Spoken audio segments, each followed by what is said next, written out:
Un saludo franciscano, fraterno para todos y los mejores deseos para este domingo, Día del Señor.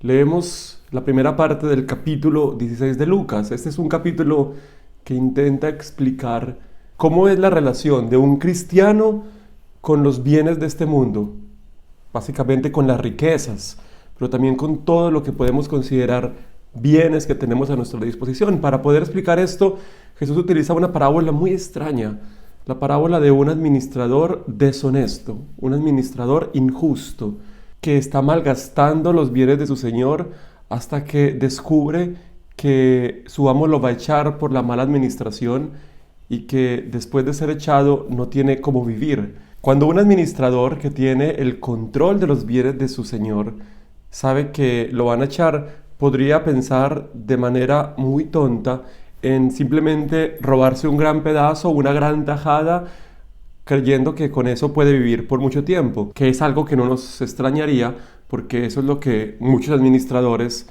no solamente de fincas y propiedades, sino también de negocios o incluso la administración pública hacen. Aprovechan el control que tienen del dinero para sacar un pedazo grande de este y enriquecerse. Este administrador no hace esto. Sabe quizás que estos bienes tarde o temprano se acabarán y entonces actúa con miras mucho mayores y utiliza el dinero que tiene a su disposición para hacerse amigos. Y entonces empieza a buscar a todos los deudores de su señor y a decirle: usted debe tanto, mire, ya debe menos, vamos a cambiar su certificado, su recibo. Usted debe tanto, ya debe un poco menos, ya debe de la mitad, a alguno le rebajó a la mitad la deuda. Y con eso se hizo amigos. Jesús dice que el amo, cuando descubrió esto, alabó la astucia del administrador, porque en lugar de estúpidamente haberse robado un pedazo y escapado, logró asegurarse que tuviera quien lo recibiera cuando fuera echado de su puesto. Y Jesús utiliza esta parábola para decir: esa es la manera astuta de tratar con los bienes de este mundo. Y uno se dice: pero ¿cómo? ¿Eso qué significa? Lo primero que habría que pensar es: las riquezas de este mundo no son nuestras. Nosotros solo somos administradores. Con la expresión riquezas injustas, Jesús está refiriéndose a todo aquello que no nos pertenece en justicia, que no nos pertenece legítimamente, es decir, a todos los bienes de este mundo, al dinero, a las propiedades, a todos los bienes de los que disponemos. Yo diría incluso que eso incluye bienes no materiales como el tiempo, como nuestras capacidades. Al final, nada de eso nos pertenece. Todos los bienes de este mundo le pertenecen única y exclusivamente al Señor Dios, y Él nos lo entregó como administradores de estos bienes. Ahora, ¿qué hacemos nosotros con los bienes que recibimos? Podemos por un momento pensar que son nuestros y apropiárnoslos y utilizarlos solo para nuestro provecho personal. De alguna manera hacer lo mismo que hacen los políticos corruptos con el erario público, apropiarse de lo que no es suyo y enriquecerse con eso. Cuando nosotros utilizamos todos los bienes que tenemos a nuestra disposición solo para nuestro provecho personal, creyendo que de alguna manera nuestra vida depende de ellos, que nuestra felicidad depende de ellos, que toda nuestra existencia debe estar puesta en torno a ellos. Hay personas que hacen que toda su vida gire en torno al trabajo y nada más que el trabajo. Entonces, toda la vida se convierte en un servicio a ese trabajo. Hay personas que piensan que es la ostentación o el esplendor de su vida académica, ser alabados y venerados por las capacidades que tienen. Al final, cuando uno hace que todas las cosas que dispone giren en torno a mí mismo, soy yo quien empieza a girar en torno a esas riquezas. Tarde o temprano, estas fallan. Tarde o temprano la riqueza del tiempo se acaba. Las riquezas mismas por su propia naturaleza no son eternas ni infinitas, ni nada nos garantiza que duren para siempre.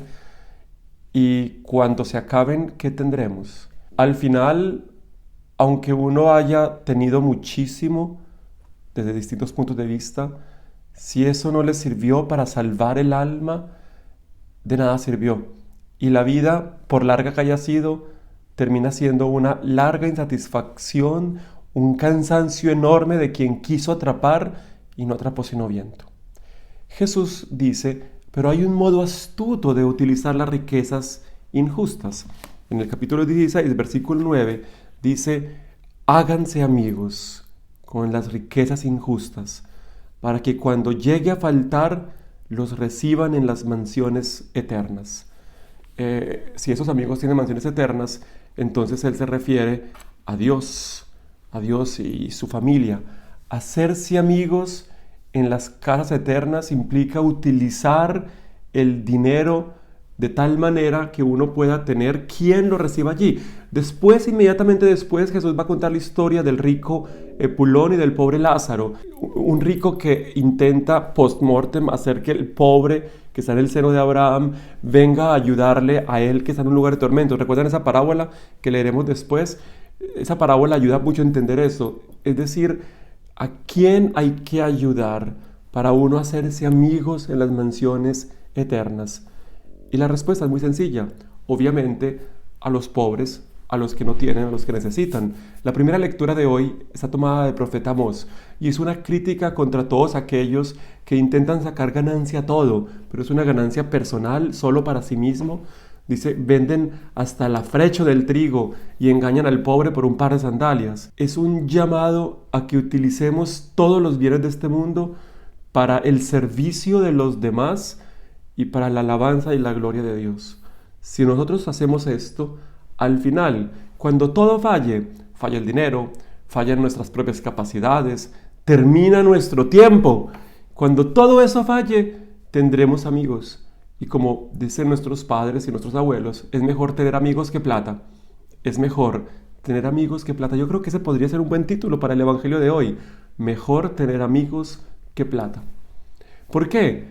Porque con amigos, sobre todo si esos amigos son eternos, entonces podremos asegurar que nuestra vida será más larga que la propia vida. Yo creo que hasta donde alcanzan mis conocimientos, la persona que mejor ha traducido esto a un lenguaje de espiritualidad y de manera corta es Ignacio de Loyola.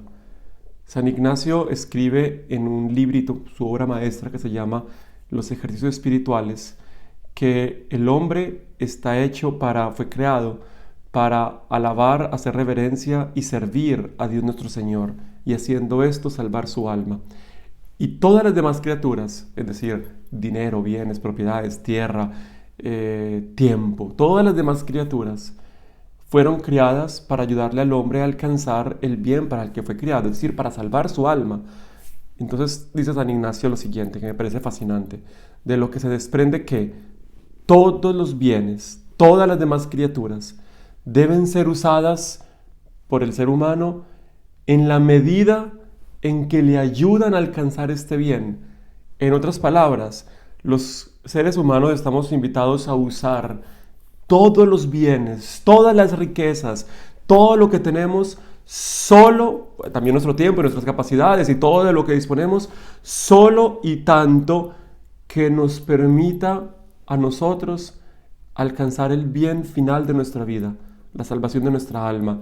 Y esa salvación pasa por la entrega solidaria, el servicio afectivo, real, de corazón de los más necesitados. Pasa por el uso sabio de las riquezas, no para decir estas son malas. Jesús aquí no está diciendo que las riquezas tienen que ser echadas, las llama injustas precisamente porque no nos pertenecen, pero no dice entonces esquívenlas y satanícenlas. Está diciendo utilícenlas bien para ganar amigos en mansiones eternas. En palabras de San Ignacio, para salvar el alma. Que podamos usar de todos los bienes, nosotros ricos y pobres, los que más tienen y los que menos, tenemos una gran cantidad de bienes a nuestra disposición. Seguramente no será mucho dinero en el caso de la mayoría de nosotros, pero sí son bienes materiales, también son capacidades inmateriales y sobre todo tiempo. Si lo usamos bien, entonces al final el amo nos dirá, muy bien, han usado todo astutamente. ¡Feliz domingo! Que tengamos un uso astuto de los bienes de este mundo para encontrarnos todos en las mansiones eternas. Que el Señor los bendiga en el nombre del Padre, del Hijo y del Espíritu Santo. Amén. Pase bien.